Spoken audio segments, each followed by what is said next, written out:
एक लॉस हुआ और उसके बाद ट्रेडर सबसे बड़ी गलती करता है रिवेंज ट्रेड। आज मैं बताऊंगा लॉस मार्केट से नहीं दिमाग से क्यों होता है और रिवेंज ट्रेड कैसे काम करती है। तो चलिए सबसे पहले हम समझते हैं तो रिवेंज ट्रेड होता क्यों है। पहले जब एक बार स्टॉप लॉस जाता है उसके बाद क्या होता है ईगो हर्ट।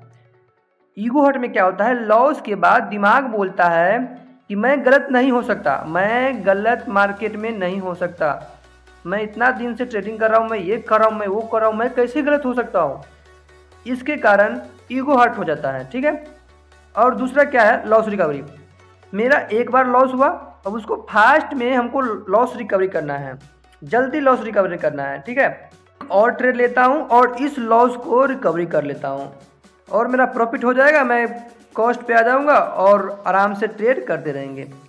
तो क्या होता है ये लॉस रिकवरी नहीं होता, ये रिवेंज ट्रेड होता है और दोबारा जो ट्रेड लिए उसमें भी तुम्हारा लॉस ही होगा। आपने क्या किया, एक लॉस के चक्कर में, ईगो हर्ट के चक्कर में दूसरा ट्रेड लिया, आपका लॉस रिकवर करने के लिए दूसरा ट्रेड लिया, दूसरा ट्रेड भी आपका लॉस गया। अब सोचो कि मेरा ये भी ट्रेड गया और मैं एक और ट्रेड लेता हूँ, बिना कुछ देखे, बिना कोई सेटअप के आप एक और ट्रेड लिए और उस ट्रेड में भी आपका लॉस हुआ। अब आपका माइंडसेट पूरी तरह खत्म है, अब आप कुछ भी नहीं देखोगे, मार्केट का कैंडल तक नहीं देखोगे और आप रिवेंज ट्रेड करोगे, आपका कैपिटल जीरो हो जाएगा। जब ट्रेडर्स का फर्स्ट ट्रेड ही प्रॉफिट में जाता है तो यहाँ से माइंड संतुष्ट होता है और दूसरा लॉस के बाद दिमाग फीलिंग्स दोबारा चाहता है, इसीलिए ओवर ट्रेड होता है और ओवर ट्रेड के चक्कर में बिग लॉस होता है।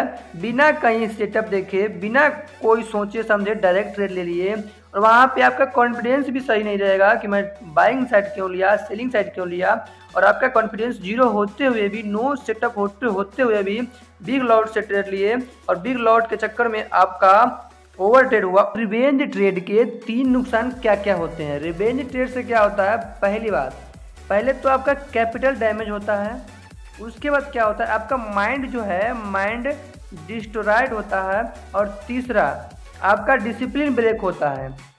जब ये ब्रेक होता है तो आपका जो रूल है, आप जो रूल लिखे हो बुक में या नोटबुक में लिखे हो, वो बस पेपर पे ही रह जाता है। रिवेंज ट्रेड से कैसे बचे। पहला रूल, रिवेंज ट्रेड से अगर बचना है तो आपको क्या करना पड़ेगा, आपको रूल लिखना होगा। आज का लॉस, ठीक है, लॉस लिमिट लिखना होगा, टीपी लिखना होगा कि आज के दिन मेरे को कितना टीपी लेना है, कितना एसएल लेना है।